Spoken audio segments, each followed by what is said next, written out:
Carpenter, your town supervisor, and welcome to the latest edition of Supervisor Spotlight. And I am really delighted and excited today to have with us Dr. Justin Lundbye, who is the president and CEO of Good Samaritan University Hospital in the town of Islip, part of Catholic Health. And thank you so much for joining us here today. Thank you very much. I really appreciate it. Yeah. Thanks for inviting me. Well, I do too. I know your duties are enormous running an institution like that, especially now in the throes of a major construction project, and we'll talk a little bit about that. But what I'd like to have the people that are watching and listening know, tell us about your history. And because I know you're not local, but you are now. You're a resident of the town of Islip. We bought a house. You know, fell in love with the town, right? 100%. All right, good. And I can start, let me give you a little bit of my perspective as where I came from, and then I want to talk a little bit about where I am now, because it's pretty exciting, if that's okay. That, whatever you want. So I'm a cardiologist by training. I'm actually board certified. Interestingly or not, I grew up in Norway. Oh, wow. Yeah, the country of Norway. And lived there until I was about 17. Came here, put myself through college, put myself through medical school, had an enormous amount of student loans that I, of course, got paid off, but really had a wonderful journey and trained as to become a cardiologist at UConn and in Connecticut. And I stayed on there and took on leadership roles after my training and became very much involved in academia. I did research, I published books, I traveled the world and gave lectures on my topic, and then one day I figured I wanted to do a little bit more in administration and became a chief medical officer at Waterbury Health in Connecticut. Spent 8 years there and spent most of my time as this chief medical officer, but at the last couple of years I led the organization as the president and CEO. Wonderful organization, wonderful people, and it was a point in time where I felt like I had met a threshold and I needed something new.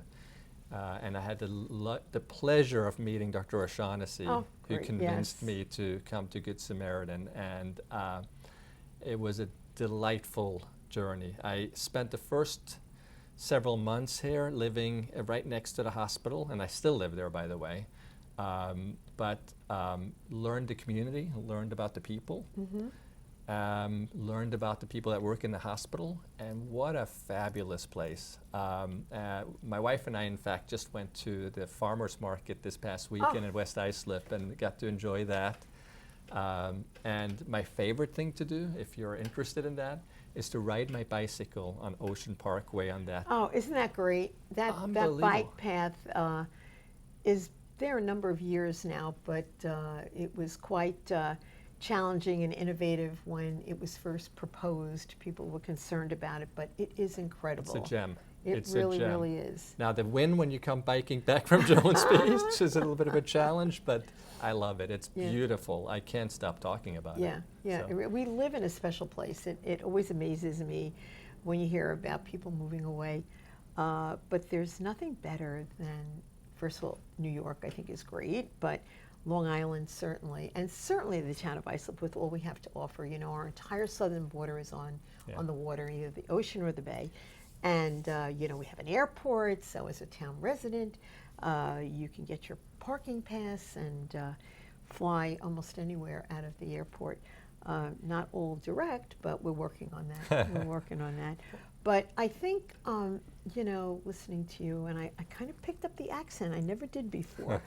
But listening to you and the fact that you came from Connecticut, I think it serves us well to have someone coming from a different area of the country, although it's pretty close to where we are. Everybody doesn't do everything the same, so some of the things that you brought, I'm sure, have made the experience at Good Samaritan even better than it was before. And can you share some of that? Is that true? Yeah, it is. It is. You know, everybody has, and that's the beauty of coming from a different system and going into a new one, is that you get to see what you have seen work in other places and bring those types of processes. And there's some stuff that's being done and was done at Good Samaritan that are just fabulous. but certainly have found opportunities to better some processes, better patient flow, getting them into the hospital quicker when that needs to happen, and working with the staff and sharing all the remarkable stuff that we do in a more transparent way. And what do I mean by that? We have so many accolades to talk about. You know, stroke certification, dual stroke for advanced stroke certification. We're accredited by multiple bodies, but it's not well publicized. Yeah. So one of the first things I asked, and in fact Justin helped me with this, was put these recognitions all over the hospital so that our staff can see it and feel proud, and also our patients, so they know that we are an excellent hospital and an excellent organization under the flagship or under the Catholic health system. Yeah. You know, it's funny you say that about the staff not knowing, you know, putting it out there so that they realize what's happening, you know, especially in such a positive way. But, you know, people go to work and, you know, they care about what they do, and they kind of get focused on their little, you know, sphere of whatever it is. So sometimes you need to be shaken up a little bit and see, wow, this really, we are doing good things here, you know? And feel proud about it. And feel proud about it. And, you know, there's nothing better than that, you know, having a team of people that you work with that really care about what they do. And I know I can say that about the town. Our employees, no matter where they fit in the picture on the organizational chart, really care about what they do and bring a tremendous value to the total package of who we are as a town. And I'm sure that's the case with the hospital. Absolutely, and you couldn't be closer to the truth. I have interacted so many times with EMS and police from our city or from our town, and what a great group of people. I am so amazed at some of the work they do every day, and the pride that they take in their work. It's beautiful to see. The volunteer community is enormous. I just want to stop for a moment. We're going to take a little break. Sure. And we will be back with Dr. Lundbye and hearing more about Good Samaritan University Hospital.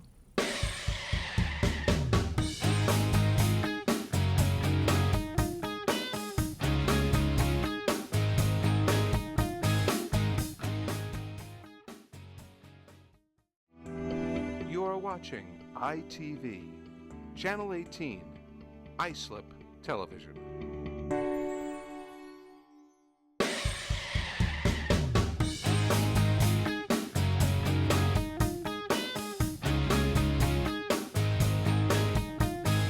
Welcome back to Supervisor Spotlight. I'm here with Dr. Justin Lundbye, who is the president and CEO of Catholic Health's Good Samaritan University Hospital.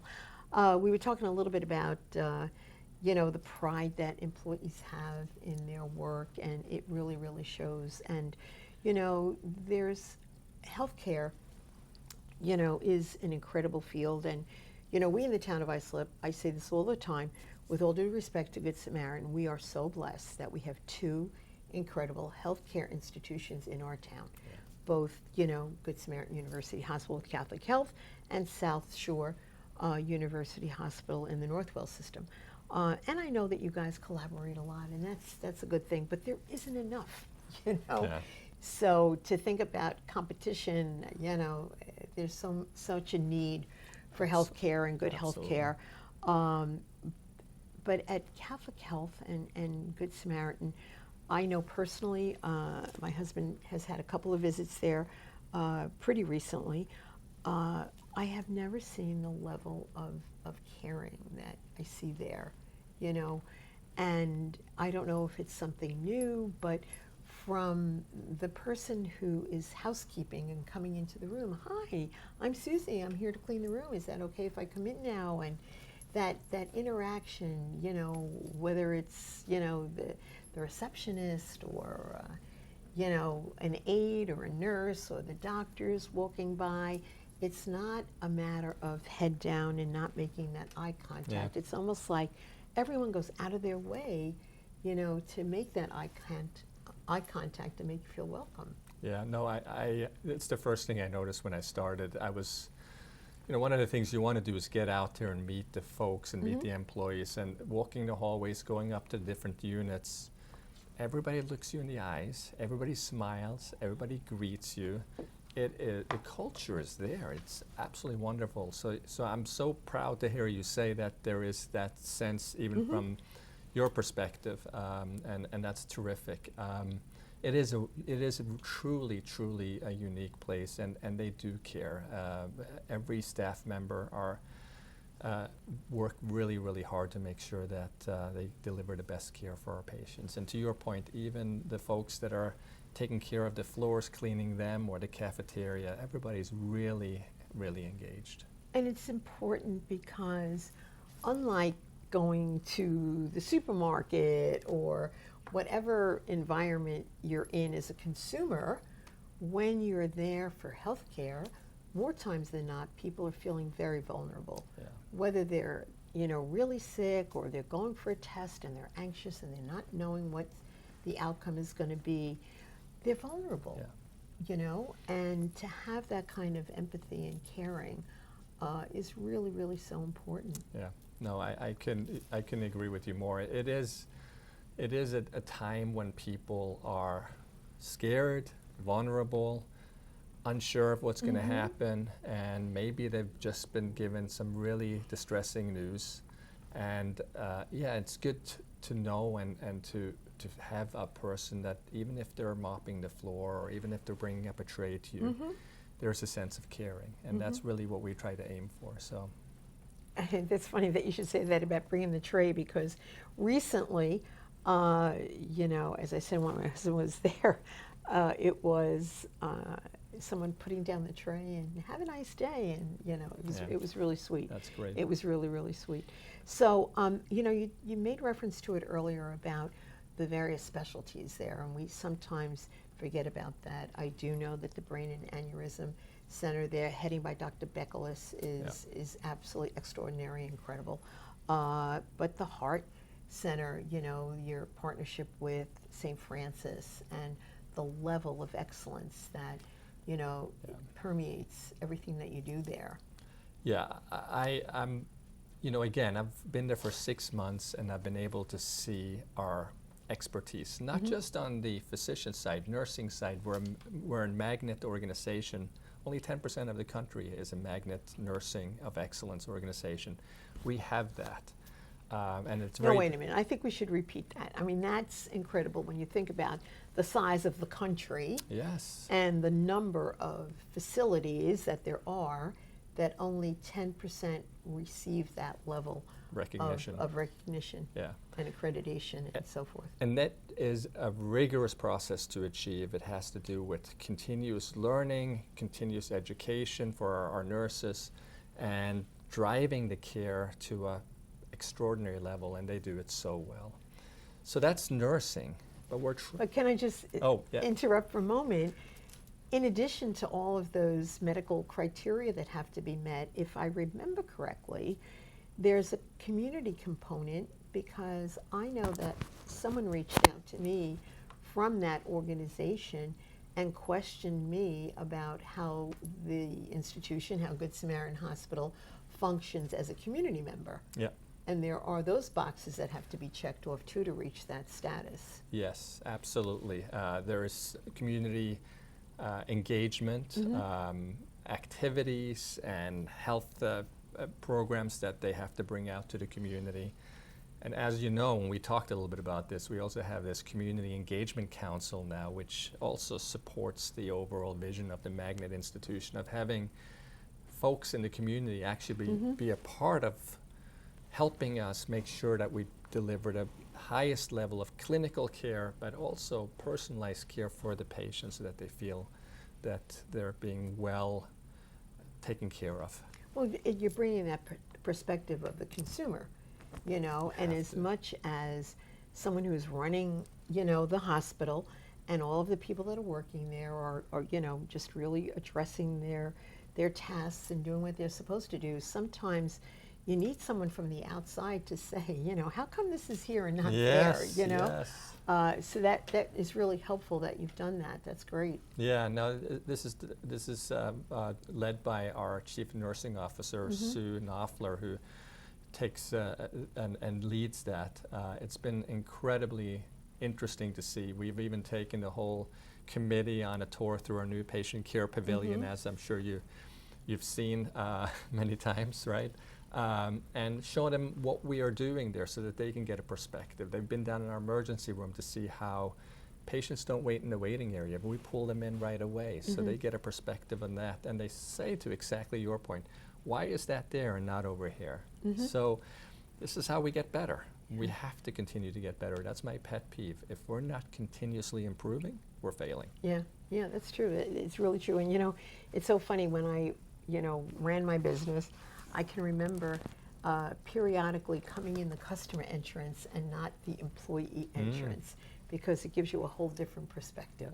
You know, simple, but really indicative of it. But and at the town, for those who are residents of a town, and even just the visitors that come to our town, our new hires, I meet them periodically, and we talk about the fact that no matter what your job is in the town, whether you're the person who's in, maintenance and making sure the floors are clean and there's no debris and et cetera, everything that is being done is important. Whatever your job is important in the 100%. Entire scheme of it. Because if the person that's mopping the floor doesn't do it right and somebody slips and falls, well, It's an ecosystem of people that help patients, and it's not just the care. The care, most of the time, is pretty straightforward. It's more making sure we have the hospitality piece to it, and making sure we're following the best processes. And we do that by having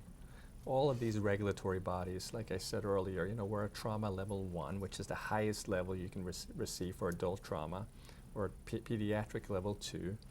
We have cancer accreditation, we have the stroke recognition, we have heart attack recognition. So there's so much great stuff. And our academia platform of trainees, both in nursing and also in residents and physicians and physician assistants and mid-level practitioners, all of that stuff, they come through our organization so we can give them guidance on how to become better providers, and that's something we do. Now we have all these academic programs under Dr. Kathy Coronia's leadership. Oh, she's great. Yeah, she's wonderful. Yeah, she really is. And that I think is a very smart way, especially now with such a need in trying to fill positions in healthcare, to be able to be creating your own little supply, if you will. That's exactly right. Of employees. Is great, is really, really great. But we'll get back to that because I can parallel that to something we're doing in the town. But we will be back in a few moments with Dr. Lundbye from Good Samaritan.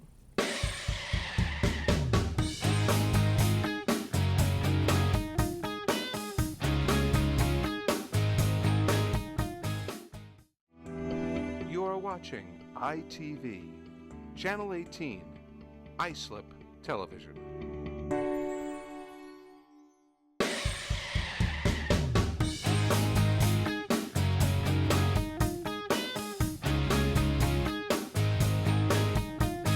Welcome back to Supervisor Spotlight, and as I said earlier, we're here with Dr. Justin Lundbye, who is the CEO and president of Good Samaritan University Hospital in our wonderful town of Islip. You were talking about the various disciplines, whether it's nursing or I know EMTs too, that nursing and physicians, that you do have that educational component going on at Good Samaritan. And at the town, I had said earlier that I could liken it to something we're doing at the town, because when we hired a couple of years ago, about 6 or 7 years ago, we had hired a group of new park rangers that we desperately needed, and our training for them for peace officer training was done at the police academy or the sheriff's academy, but they weren't running a class for months. So I'm like, oh my gosh, here we have them hired, now what? And talking to Commissioner Prudenti and his deputy at the time, I'm like, you guys are retired police officers, and didn't you work in the academy, and can't we do our own academy? Well, sure enough, they contacted the state, and we were able to put together a curriculum that was approved within weeks. Wow. And we have our own, in fact, we've graduated probably our 6th class, and not only are we training our peace officers, but we've trained fire marshals for the county and for other towns. amazing. And we did training for someone from Syracuse, and it's really amazing how they've taken it. And the training that they're getting, because it's being done by our town, instructors that know our town codes, etc., they're learning our culture, our, rules, if you will. So having that happening at your hospital, when they are ready to go and be the doctor or the nurse or whatever, they are familiar with the culture and what is expected, and probably are a lot more successful than they might have been if you brought somebody who was elsewhere. Because sometimes when you hire someone that has experience, they'll go, well, that's not the way we did it before, and there's this little bit of a push. But I really applaud you for doing that.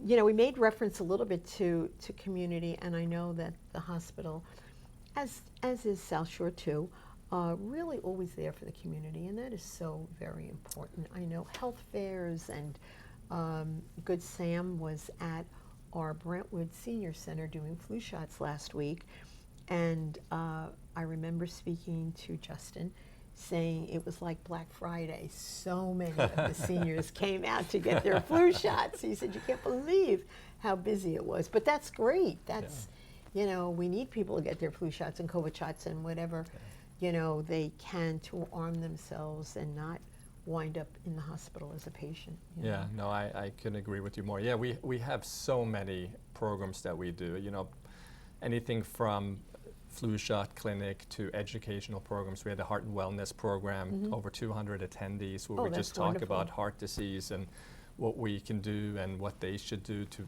kind of protect themselves.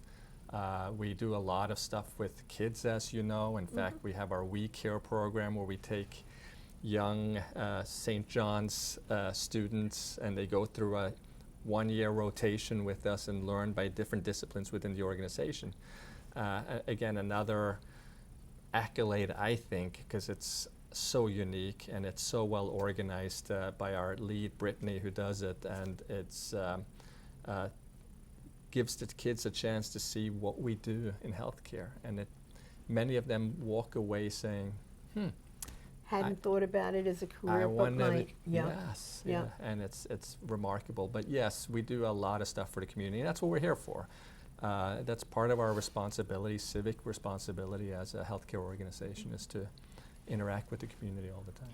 And on a less than health-related, but in a way it is, Good Samaritan and Catholic Health has been very kind and gracious since COVID, sponsor our series for the summer, the movie series and the concert series, and it's been absolutely wonderful, well received, so that all summer long, almost every week, there's something going on, whether it's a movie one week or a concert another, that people can come to, free of charge, free parking, and come with their families. And it's really been wonderful. So we thank you for that commitment to the town and really making a difference. We've gotten a lot of positive feedback about, the summer was so wonderful. I enjoyed, going to the movies with my grandkids. Or we're doing a drive-in movie for Halloween, a kind of a spooky night, and then we're doing another one for the Christmas holidays. So that'll be really fun. So we thank you for that. Of course, our honor, really, to be a part of it. Yeah, we appreciate that. We really, really do. So something we haven't talked about yet is the major, and I don't want to say expansion because you're not adding any beds. No. And that's an important thing that people need to know. As much as you probably could use more beds, you're not adding more beds, and it's more to private rooms. All the rooms will be modernizing to what is really expected now in healthcare. The demands have gotten greater and greater for what the regulatory agencies and the public is expecting. 100%, yeah. No, so this project, as you know, is close to $500 million, and that was $500 million. Yeah, half $500 million. Yeah. So clearly, there's a lot of effort that's gone into it, but it's state of the art on every aspect that you could imagine, and it is to deliver the highest level of care to our patients, not just clinical, but also the experience, the hospitality. How do you feel in your own, when you're in the hospital setting? We talked about it earlier. You're vulnerable, you're scared, you're insecure. Well, you better be in a place where you at least get comfort and feel comfortable. So And get good food, because that good has food. changed Yeah. And our from food what is I'm terrific. hearing. Yeah. That's what I'm hearing. We have, just to give a quick summary of everything, we're going to have 75 individual emergency room bays where patients can be on their own. So how many slots do you have in the emergency room now? Yeah, so we have about 30 or 36 All or right, so. so that is doubles. where you're increasing. But And that is like, oh my God, so needed. yes, it is, because a lot of people are seeking out care through the emergency department. Right above there, so the ER will be a state-of-the-art. It will have trauma rooms, it will have resuscitation rooms, it will have decontamination rooms, it will have the ability to isolate, because we learned that from COVID, that we Exactly. need to have Right. a area where you can have negative pressure and those types of things. Our second floor has 16 brand new state-of-the-art operating rooms, and has everything that we need to deliver the highest level of care for our patients, not just today, but for the future. So back to that, it's my understanding as it exists now where the ER is, it is not in close proximity to where the OR is. Correct. So that's not a So good it's thing. no, Right. and so right now they will be right above each other, Awesome. or the OR right above the ER. So if there's an emergent need, case, right. it's private elevators, not a wait, not in the public area, but right through an elevator up to Right. the OR, and where they're ready to take care of anything.